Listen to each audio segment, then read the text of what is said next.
E as ações da Usiminas estão tomando um pau no pregão de hoje de quase 20%. Isso porque a empresa apresentou mais um resultado ruim e agora com prejuízo de 100 milhões de reais.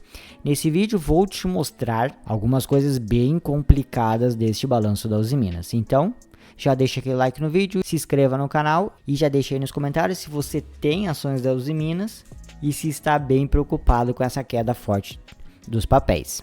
Então vamos lá, não se assuste investidor da Usiminas, porque a coisa não é boa. Receita líquida da Usiminas, 6,3 bi, a líquida foi até superior ao trimestre anterior. Mas olha só esse resultado operacional, o seu EBITDA, 247 milhões. Este valor, ele é abaixo do trimestre anterior e também abaixo do mesmo período do ano passado. E olha só que assustador essa margem EBITDA de 4%. Essa margem EBITDA parece empresas do varejo de tão baixa. Ou seja, o lucro da empresa é todo espremido nos seus custos. As operações da Usiminas não estão compensando. Mas calma, eu vou te mostrar algo pior que isso. Lucro líquido, então, não teve e prejuízo de 100 milhões de reais, quase 100 milhões. Revertendo o lucro de 36 milhões do trimestre anterior e bem abaixo do mesmo período do ano passado, onde a empresa teve um lucro de 287 milhões. Agora, olha só que assustador. A venda de aço eu não vou nem comentar aqui porque ela vem seguindo praticamente em linha. Mas a receita líquida do setor de siderurgia, ela vem despencando desde o segundo trimestre do ano passado. E olha só o resultado operacional do setor de siderurgia, 70 milhões. Ou seja, de uma receita de 5,7 bi, sobrou apenas 70 milhões. Isso representa uma margem EBITDA de 1%. Isso é absurdo, é uma margem pior do que o setor de varejo. Não tem lucros e Minas não tem lucro no setor de siderurgia, que é a sua principal atuação. Isso é assustador. Não tem como você olhar para esse balanço da Usiminas e pensar, pô, vou comprar a Usiminas. Cara, não tem como. Não tem como. É muito baixo. Saiu de uma margem de 6%, que já era ruim, para uma margem de 1%. É horrível. Agora, olha que diferente para o setor de mineração. Teve uma pequena queda comparado ao mesmo período do ano passado, mas teve uma alta frente ao trimestre anterior. E olha só essa margem EBITDA de 20%. Isso aqui sim é uma margem para uma empresa saudável.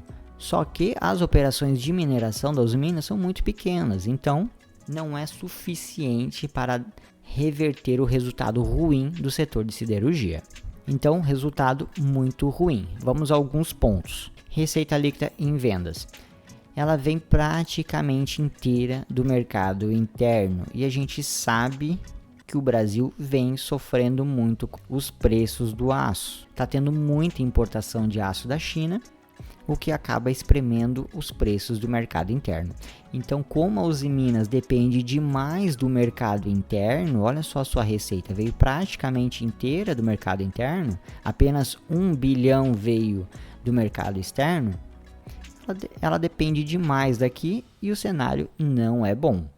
Custo dos produtos vendidos, alta de 3%, pode não parecer uma alta tão agressiva, mas faz com que o lucro bruto da empresa despenque 18%, deixando apenas uma margem bruta de 5%. É muito pequena. E ainda temos as despesas operacionais, que teve uma alta de 33%. Então, as vendas não vêm crescendo, o preço praticado é muito espremido e as despesas da Usiminas, que seria o diferencial da empresa que vinha cortando custos, não vem apresentando isso em números. As despesas têm aumentado. Então a única expectativa para os investidores para Usiminas, sabendo que que a situação não é boa, é que a empresa tivesse enxugado seus custos, assim teria superado as expectativas tendo um bom lucro. Fato que passou longe e não aconteceu. Então, com esse EBITDA extremamente espremido de 274 milhões, ainda temos desconto de depreciação e amortização e o seu resultado financeiro também foi negativo.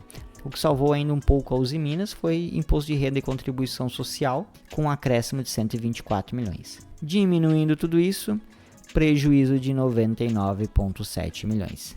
Péssimo resultado para Uzi Minas. E se você não está satisfeito ainda com todas essas notícias ruins, todos esses números ruins, a Uzi Minas ainda diminuiu seu caixa comparado ao trimestre anterior e aumentou a sua dívida bruta, saindo de 6,1 bi para 6,6 bi, aumentando muito a sua relação dívida líquida sobre o EBITDA, que hoje é 0,79.